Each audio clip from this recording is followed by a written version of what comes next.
बघा आता next problem दिलेला आहे. सगळ्यात पहिले बघा resolve into the partial fraction x square minus x plus 3 upon x minus 2 x square plus 1. ठीक आहे. आता बघा सोल्युशन इथं काय दिलेलं आहे, x square minus x plus 3 upon x minus 2 x square plus 1 दिलेलं आहे. ठीक आहे. मग आता जर तुम्ही तो ऑब्झर्व केलं तर हा काही लिनियर फॅक्टर आहे, नॉन रिपीटेड, डबल आलेलं नाही. आणि इथं क्वाड्रेटिक टर्म आली, याचं काही फॅक्टर पाडू शकतो का आपण? बघा एक्स स्क्वेअर प्लस 1 आहे, याला फॉर्म्युला पण अप्लाय होत नाही कारण की आपल्याकडे ए प्लस बी ब्रॅकेट स्क्वेअर आहे आणि ए स्क्वेअर मायनस बी स्क्वेअरचा फॉर्म्युला आहे. ठीक आहे. मग आता आपण काही फॅक्टर पाडू शकत नाही. मग हे कोणती इरिड्युसिबल क्वाड्रेटिक टर्म आहे. ठीक आहे. म्हणजे याचं काय येणार, ए अपॉन फर्स्ट फॅक्टर काय आहे, एक्स मायनस 2 प्लस, मग क्वाड्रेटिक टर्म असेल तर बी एक्स प्लस सी घ्यायचं अपॉन एक्स स्क्वेअर प्लस 1. याला इक्वेशन नंबर 1 नाव द्यायचं. काय नाव द्यायचं? 1.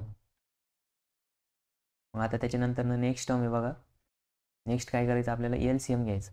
ही साईड तशीच राहणार, x square minus x plus 3 upon x minus 2 आणि x square plus 1 equals to a into ब्रॅकेटमध्ये येणार x square minus 1 sorry x square plus 1, त्याच्यानंतर plus b x plus c, इथे येणार आहे एक्स मायनस 2 अपॉन इथे येणार एक्स मायनस 2 आणि एक्स स्क्वेअर प्लस 1. ठीक आहे. मग आता बघा इथे येणार आहे एक्स मायनस 2 आणि x square plus 1 x square plus 1. Denominator दोन्हीकडे सेम होता, तो कॅन्सल झाला. आता इक्वेशन नंबर 2 काय आलं, x square minus x plus 3 equals to a into ब्रॅकेटमध्ये येणार x square plus 1 plus b x plus c आणि इथे येणार एक्स मायनस 2. याला इक्वेशन नंबर 2. मग आता काय करायचं, इथं एक्स मायनस 2 बघा, फर्स्ट फॅक्टर बघायचं इथला फर्स्ट. मग एक्स मायनस 2 इक्वल्स टू 0 करायचं. एक्स इक्वल्स टू किती येणार आहे, 2 येणार आहे. Putting in equation 2. मग इक्वेशन 2 मध्ये पुट करा. मग इथं जर एक्सच्या जागेवरती 2 पुट केला तर 2चा square minus 2 plus 3 equals to a into ब्रॅकेटमध्ये 2 square plus 1 plus b into ब्रॅकेटमध्ये येणार आहे 2 प्लस सी, त्याच्यानंतर इथे येणार आहे 2 मायनस 2. मग बघा इथं 2 मायनस 2 म्हणजे ही टर्म काय होऊन जाणार, पूर्ण 0 होणार. मग इथे येणार 4 minus 2 plus 3 equals to a into ब्रॅकेटमध्ये 4 plus 1 plus 2 into b 2b होणार प्लस सी, इथे येणार आहे 0. मग आता 0 आणि 2ला मल्टिप्लाय केलं 0च होऊन जाणार. 4 मायनस 2 2 प्लस 3 इथे येणार आहे 5 आणि इथं 5 इंटू ए येणार कारण की 4 प्लस 1 5 होतं आणि इथं ही टर्म पूर्ण 0 होणार कारण की 0 जर 2b मल्टिप्लाय केलं 0 इंटू सी 0. ठीक आहे. म्हणजे काय की दोन्ही पण 0 होणार. त्याच्यानंतर नेक्स्ट ए इक्वल्स टू काय येणार, आता 5/5 म्हणजेच 1 येणार. आता ए इक्वल्स टू आपल्याला काय भेटलं, 1 भेटलं. आता आपल्याला काय करायचं, बी फाइंड आउट करायचं किंवा सी फाइंड आउट करायचं. मग आता फाइंड आउट करायला काय करावं लागेल, तर बघा तुम्हाला माहिती आहे की आपण काय करतो, नंबर लाईनवरती नंबर बघतो. ठीक आहे. हे असं ड्रॉ नाही करायचं, तुम्हाला पेपरमध्ये समजलं पाहिजे कुठं कोणता फॅक्टर घ्यायचा, म्हणून मी तर काढून दाखवतो. तुम्ही काढायचं नाही, रफमध्ये काढायचं 0 1 आणि 2. मग बघा आता आपण 1 2 पुट करेल, इकडच्या बाजूला मायनस टर्म आहे, -1 -2. मग आता तुम्ही काय करायचं, आपण काय पुट केलं बघायचं. हा आपण 2 पुट केला, आता काय करायचं 0 पुट करायचं. मग एक्स इक्वल्स टू लिहायचं, putting x equals to 0 put in equation 2. मग इक्वेशन 2 मध्ये पुट करा. मग इक्वेशन 2 काय आपलं एक्स स्क्वेअर मायनस, मग बघा आता एक्स स्क्वेअर म्हणजे 0चा स्क्वेअर. ठीक आहे. मग जिथं जिथं एक्स येते तिथं काय टाकायचं, आता 0 टाकायचं. मग इथे येणार आहे 0 square minus 0 plus 3 equals to a into ब्रॅकेटमध्ये येणार आहे 0 स्क्वेअर प्लस 1 त्यानंतरनं प्लस बी इंटू ब्रॅकेटमध्ये 0 प्लस सी आणि इथं पुन्हा 0 मायनस 2. बघा इथे येणार फक्त 3. इथं बघा इथं काय ए इंटू ब्रॅकेटमध्ये 0चा स्क्वेअर 0 0 प्लस 1 इथे येणार आहे 1 प्लस आता बी 0 होऊन जाणार कारण की बी इंटू एक्स आपण काय आहे की बी इंटू काय केलेलं आहे इथं 0 केलेलं आहे म्हणजे बीची टर्म 0 झाली प्लस सी म्हणजे नुसता इथं सी राहणार आणि इथं काय राहणार -2 म्हणजेच बघा इथे येणार आहे 3 equals to A plus -2c. ठीक आहे. मग आता 3 equals to a into minus काय येणार 2c येणार. ठीक आहे. मग आता बघा 3 आता 3 एच्या जागेवरती एची व्हॅल्यू पुट करा. एची व्हॅल्यू किती आपल्याकडं ए इक्वल्स टू काय 1 मग पुट करायचं तो. ठीक आहे. मग ए इक्वल्स टू जर पुट केलं तर 3 इक्वल्स टू 1 मायनस 2c मग हा इकडे जाऊन काय होणार प्लस होणार आणि हा 3 काय होणार किंवा हा जो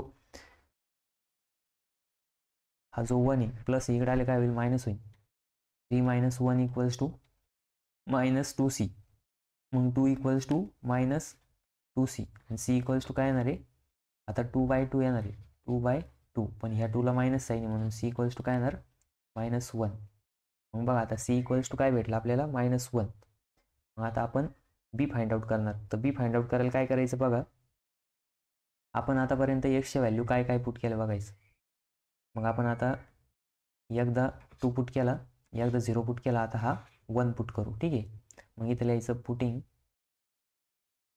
x equals to 1 putting in equation 2 मग इक्वेशन 2 मध्ये पुट करायचं. ठीक आहे. मग इक्वेशन 2 काय बघा 1 स्क्वेअर -1 प्लस 3 त्याच्यानंतर ना इथे येणार आहे ए इंटू ब्रॅकेटमध्ये 1 स्क्वेअर प्लस 1 प्लस आता बी इंटू 1. ठीक आहे. बी इंटू 1 प्लस सी त्याच्यानंतर 1 मायनस 2 मग इथं 1 स्क्वेअर 1 मायनस 1 प्लस 3 त्याच्यानंतर ए इंटू ब्रॅकेटमध्ये काय येणार 1 स्क्वेअर प्लस 1 म्हणजेच 1 प्लस 1 प्लस आता बी इंटू 1 काय होणार बीच राहणार प्लस सी आणि इथे येणार आहे -1. ठीक आहे. मग इथं बघा 3 इक्वल्स टू 2a त्याच्यानंतर -1 इंटू बी काय होणार -b सी इंटू -1c. ठीक आहे. म्हणजेच 3 इक्वल्स टू आपलं आलं 2a. मग आता याच्यामध्ये काय करायचं ए आणि सीच्या व्हॅल्यू पुट करायची. मग आता एची व्हॅल्यू काय आहे मग इथं बघा ए इक्वल्स टू 1 आणि सी इक्वल्स टू काय आहे -1 मग पुट करा.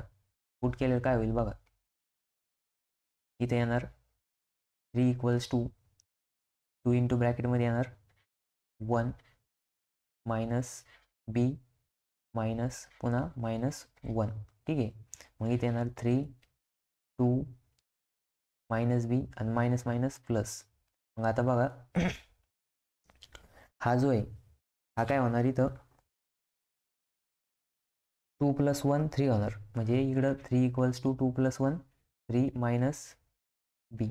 मग बघा आता हा 3 इकडे प्लस इकडे गेल्यावर काय होईल मायनस म्हणजे 3 मायनस 3 इक्वल्स टू -बी म्हणजेच बी इक्वल्स टू काय येणार आहे 0 येणार आहे मायनस बी इक्वल्स टू 0 म्हणजेच काय आलं बीची व्हॅल्यू 0 आली. -बी लिहित नाही आपण. ठीक आहे. कारण की 0ला कुठलं पण साईन दिलं तर काही प्रॉब्लेम पडत नाही म्हणून आपण डायरेक्ट इथं बीची व्हॅल्यू किती आली बीची व्हॅल्यू किती आली 0च आली. 0ला काय मायनस साईन दिलं काय प्लस दिलं काय काही फरक पडत नाही म्हणून आपल्याला ए बी सी तिन्हीच्या पण व्हॅल्यू भेटले. आता तिन्ही पण व्हॅल्यू काय करायच्या इक्वेशन नंबर 1 मध्ये पुट करायचे. ठीक आहे. मग आता इक्वेशन 1 आपण इथनं कॉपी करून घेऊ.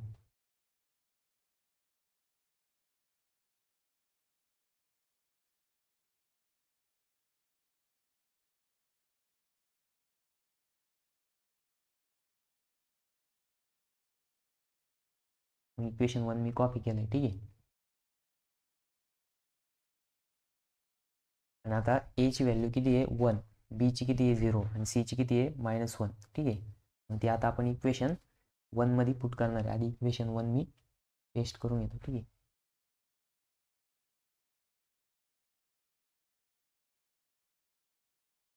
मग बघा आपलं इक्वेशन हे आहे. आता याच्यात काय करायचं आपल्याला ए बी सीचे व्हॅल्यू पुट करायचे. मग बघा a equals to 1, b equals to 0, c equals to -1, c equals to काय -1. पुटिंग इन इक्वेशन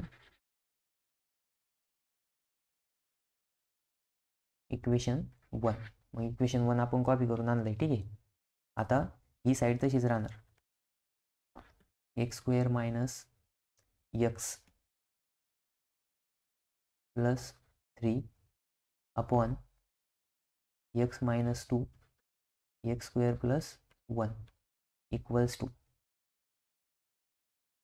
टू मध्ये काय येणार आता एच्या जागेवरती 1 upon x - 2 plus b into, आता बघा बीची व्हॅल्यू 0 आहे म्हणजेच इथं काय येणार आहे 0 into x plus c upon x² plus 1.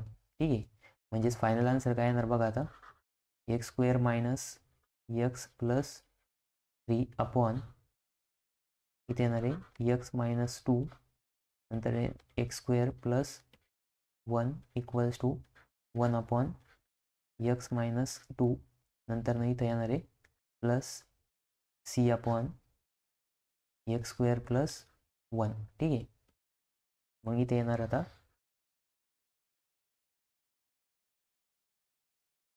Final answer. ठीक आहे. सॉरी सीच्या जागेवरती आपण सीची व्हॅल्यू तर पुटच नाही केली. सीच्या जागेवरती सीची व्हॅल्यू किती आलेली आपली -1. इथे किती येणार आहे -1. ठीक आहे. या -1 मुळे इथं काय होणार इथं मायनस साईन येणार आहे. मग बघा इथं मायनस येईल आणि या सीच्या जागेवरती 1 लिहू आपण. ठीक आहे. मग याला आपलं आन्सर.